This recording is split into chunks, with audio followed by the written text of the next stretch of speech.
जय श्री महाकाल सनातनियों। मैं डॉक्टर लेखराज शर्मा आज दान की महत्ता के बारे में आपसे चर्चा करूंगा।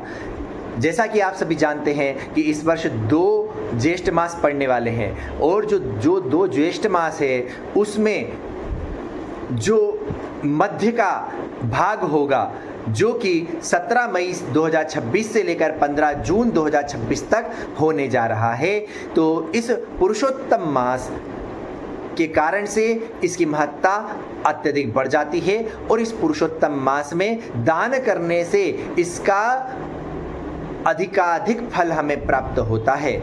इसलिए इस पुरुषोत्तम मास में दान की अत्यधिक महिमा है। ज्येष्ठ मास में अधिकतर गर्मी से रक्षा होने वाले पदार्थों का दान करना चाहिए और साथ ही हमें जल का दान करना चाहिए। जल से भरे हुए पात्र का दान करना चाहिए। ठंडे जल के प्याऊ इत्यादि लगवाना चाहिए। इसके साथ साथ हमें छाता इत्यादि का दान करना चाहिए। ज्येष्ठ मास में विशेष रूप से दान करने के लिए दही और चावल का दान बताया गया है और इस दही और चावल को जब हम ब्राह्मण को समर्पित करें तो उस समय हमें इस मंत्र का उच्चारण करते हुए उन्हें प्रदान करना चाहिए। चंद्रमंडल मध्यस्थम चंद्रांबुद समप्रभम दध्यन्नम चास्य दानेन प्रियताम वामनो मम। इस मंत्र का उच्चारण करते हुए आपको दही और चावल का दान करना चाहिए। इसके साथ ही ज्येष्ठ मास में पीपल की जड़ों में जल का दान करने का विशेष महत्व प्राप्त होता है। तो शास्त्रानुसार इस मंत्र का उच्चारण करते हुए आपको जल पीपल की जड़ों में सिंचन करना चाहिए जिससे कि आपकी संतति की वृद्धि होती है। सिंचामि ते अश्वत्थमूलम मम संतति वृद्धये अश्वत्थरूपी भगवान प्रियताम मे जनार्दनः। तो इस मंत्र के द्वारा, इस श्लोक के द्वारा आप सभी को पीपल की मूल में जल का सिंचन करना चाहिए। यदि सामर्थ्य हो तो ज्येष्ठ मास में प्रत्येक दिन हमें जूते का दान करना चाहिए। इसके अतिरिक्त विशेष महत्व जो है वह गोदान का, जलदान का, अन्नदान का और जैसा मैं पहले बता चुका हूँ कि जल से भरे हुए घड़े का, कुंभ का दान करना, पंखे का दान करना और छत्रदान पहले तो राजा महाराजा सोने और चांदी के छत्र दान किया करते थे, लेकिन आज के कलयुग में छाता दान करने से ही हमें उसी का फल प्राप्त हो जाता है। तो छाता दान करने की भी महिमा है। अग्नि पुराण के अनुसार इस मास में खिचड़ी दान करने का भी महत्व है।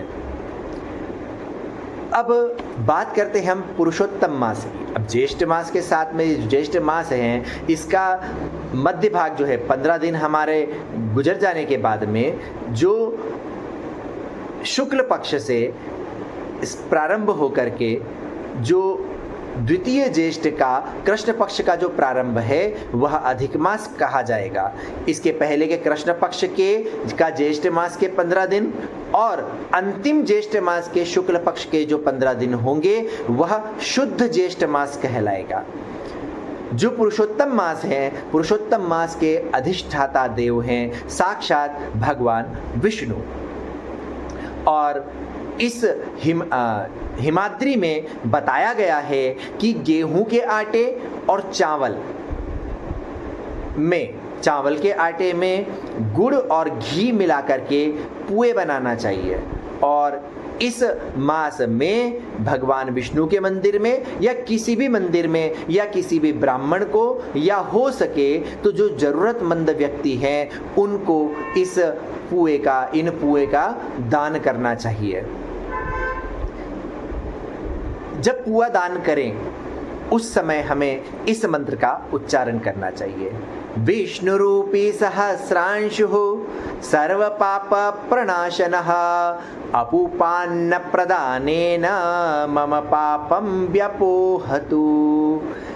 इस प्रकार श्रद्धा से किए गए दान को स्वयं विष्णु ग्रहण करते हैं। पुरुषोत्तम मास की द्वादशी तिथि पर विशेष रूप से इस अन्न का दान करना चाहिए या किसी भी प्रकार के अन्न का दान करना चाहिए। इसका अत्यधिक महत्व है। इस मास में थोड़े से भी दान का बहुत फल मिलता है। किंचित दानान्न महत् फलम, अर्थात किंचित दान करने से भी महत् अर्थात महान फल मिलता है।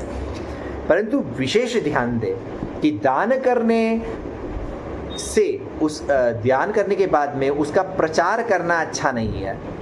तो दान है पूरी श्रद्धा से करें और निरभिमान होकर करें। अर्थात दान करते समय हमें अभिमान नहीं होना चाहिए कि मैंने फला फला वस्तु का दान किया, जिससे आपका जो दान है वह नहीं लगता। मनुस्मृति में मनु महाराज जी भी कहते हैं, क्या कहते हैं मनु महाराज जी, कि येन येन तु भावेन यद यद दानं प्रयच्छति तत्तेनैव भावेन प्राप्नोति प्रतिपूजितः।